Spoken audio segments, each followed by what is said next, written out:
கிருஷ்ணகிரி அரசு மகளிர் மேல்நிலைப் பள்ளியில் உலக நுகர்வோர் உரிமைகள் தின விழிப்புணர்வு தினத்தினை முன்னிட்டு நடைபெற்ற விழாவில் முன்னாள் பாரத பிரதமர் ராஜீவ் காந்தியால் கொண்டுவரப்பட்ட தகவல் அறியும் உரிமை சட்டத்தினால் பெரும் அளவில் ஊழல் குற்றம் தடுக்கப்பட்டுள்ளதாக டாக்டர் சந்திரமோகன் புகழாரம்.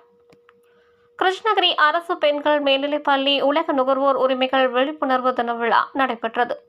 பள்ளியின் தலைமை ஆசிரியர் மகேந்திரன் தலைமையில் நடைபெற்ற இந்த விழாவிற்கு சிறப்பு அழைப்பாளராக சமூக நுகர்வோர் பாதுகாப்பு நல சங்கத்தின் மாநில பொதுச் செயலாளர் டாக்டர் சந்திரமோகன் ஆகியோர் கலந்து கொண்டு கிருஷ்ணகிரி அரசு பெண்கள் மேல்நிலைப் பள்ளி உலக நுகர்வோர் உரிமைகள் தினம் குறித்து பள்ளி மாணவிகள் மத்தியில் உரையாற்றிய டாக்டர் சந்திரமோகன், எந்த ஒரு பொருட்கள் வாங்கினாலும் அதற்கு உரிய பற்றுச்சீட்டுகள் கேட்டு வாங்கும் பழக்கம் வர வேண்டும்.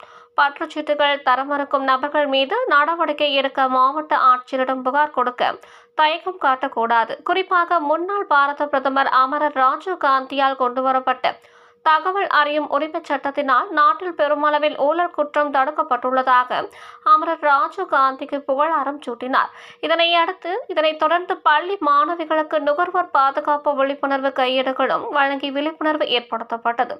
மேலும் இந்த விழிப்புணர்வு விழாவில் ஆசிரியர் கவிதா, சிறுபான்மை நுகர்வோர் சங்க தலைவர் டேனியல் சக்கரவர்த்தி, மாவட்ட செயலாளர் முபாரக் பாஷா உள்ளிட்ட பலர் உடன் இருந்தனர்.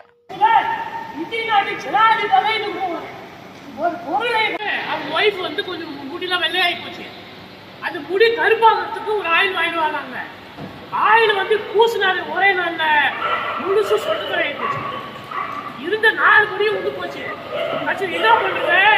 கன்சியூமர் கோர்ட்டுக்கு போனாங்க. அந்த அம்மா ஜட்ஜி விசாரிச்சாரு. அந்த கடைக்காரன் அழைச்சாங்க. கூட்டி கேட்ட, ஐயா நான் விளக்கெண்ணெய், தேங்காய், சீமெண்ணெய், கல்லெண்ணெய், பாமாயில் எந்த எண்ணெய் கொடுத்தாலும் எந்த பொருள் கொடுத்தாலும் நான் பற்றுச்சீட்டு தரேன். என் கடையில் வாங்கினாங்களா கோயம்புத்தூர். இப்போ நீங்கள் 4 பேர் இங்கே வாங்க.